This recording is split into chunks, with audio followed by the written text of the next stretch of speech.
$900 million to improve transportation here in LA before the Olympics get here.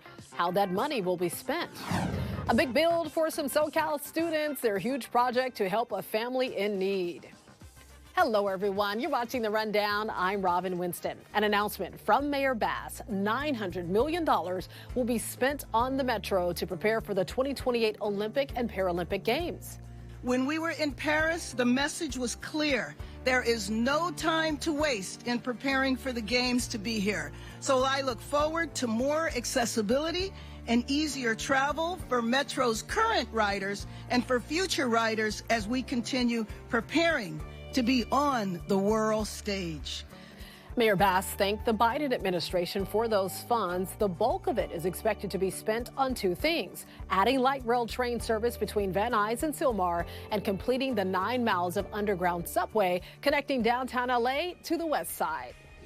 There's a new way to get to Vegas. Wednesday, Avello Airlines announced a new nonstop flight out of its Hollywood Burbank Airport hub. The flights will be offered on Fridays and Sundays starting May 3rd.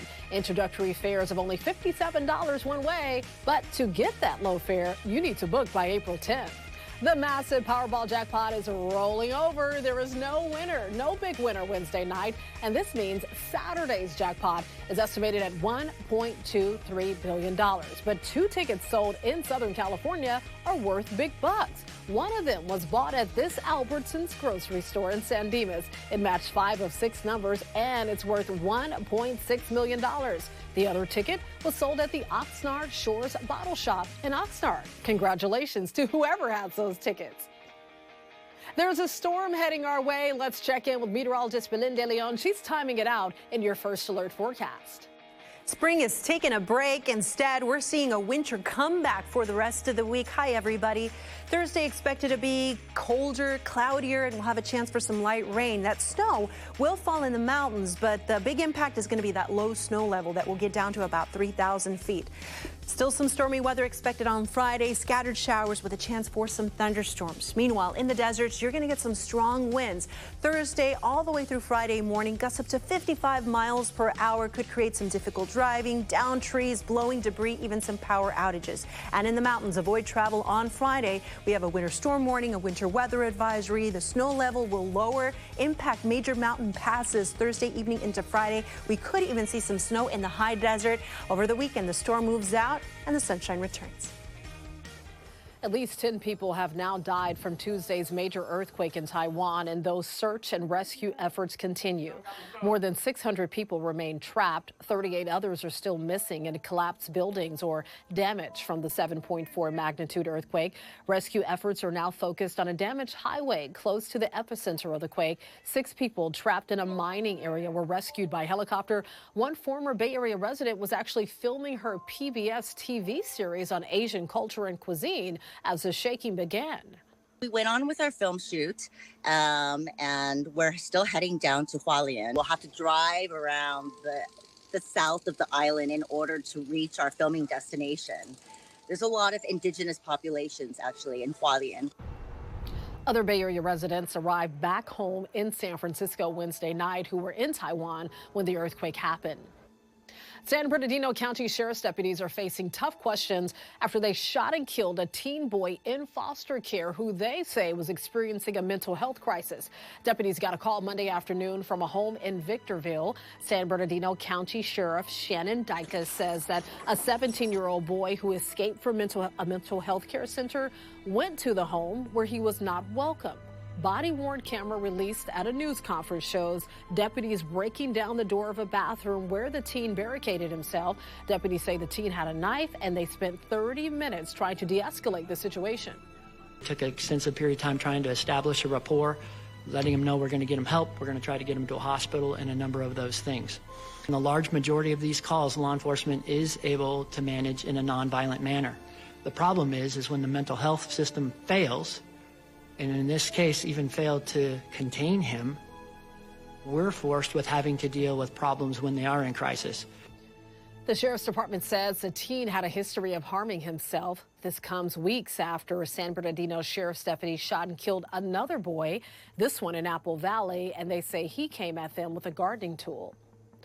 Developing now, police and the FBI are searching for a group of burglars and the millions of dollars they stole from a money storage facility in the San Fernando Valley. It happened in the early morning hours of Easter Sunday. A source with the FBI confirms to NBC4 News that millions of dollars were stolen from the Garda World facility in Sylmar.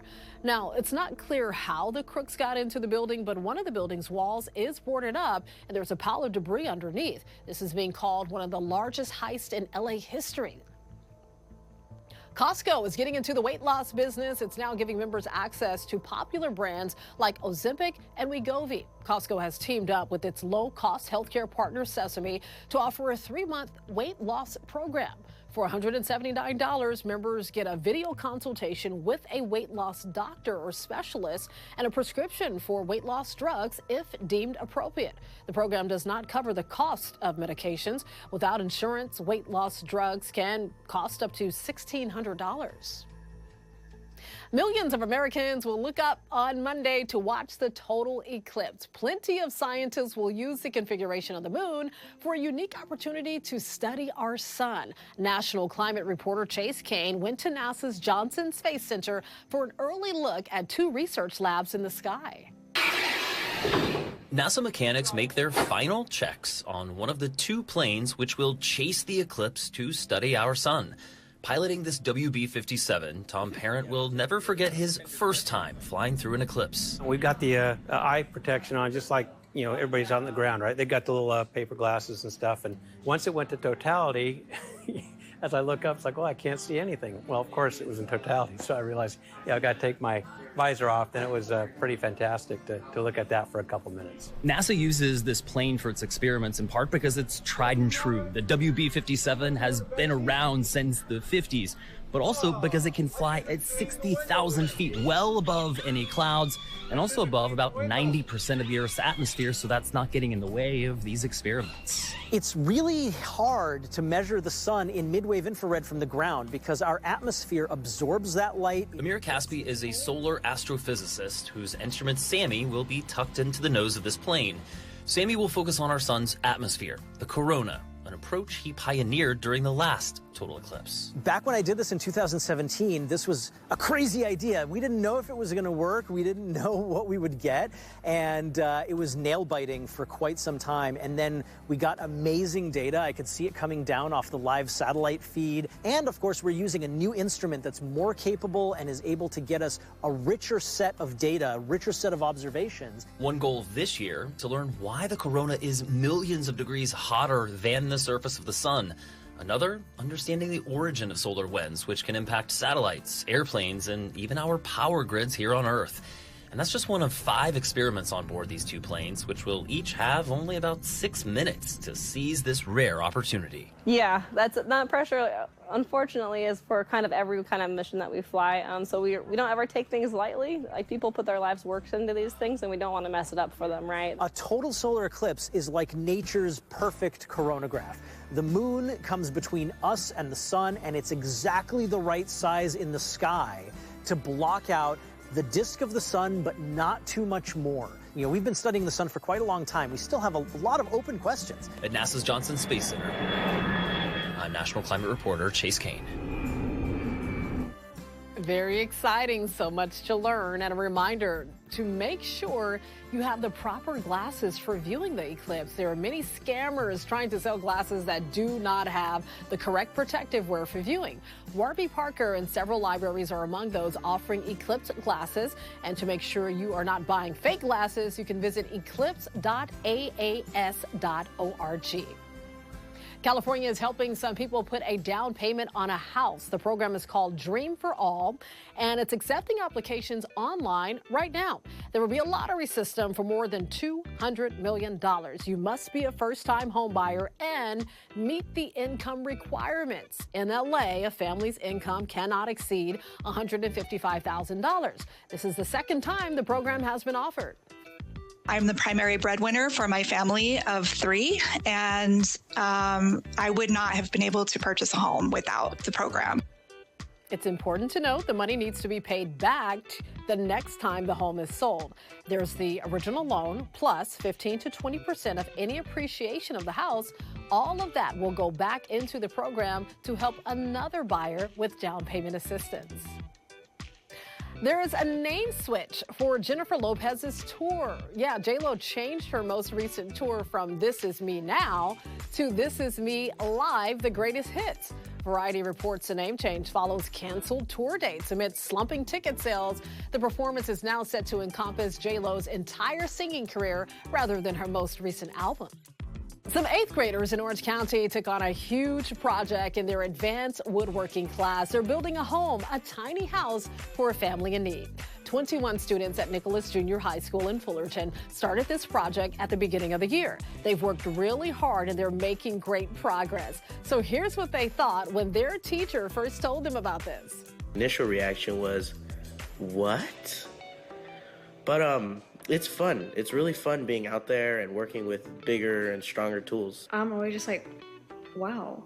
Like, my hands and my classmates' hands all built this. We all came together. They built this from the floor, frames, walls, roof, insulation, and more. Their passionate teacher and some professionals are helping them with a few things, including the electrical and plumbing. They plan to be finished by May 21st. We'll keep you posted on their progress, but this is so cool. They're having fun, they're learning, and they're helping someone in need. That's what it's all about.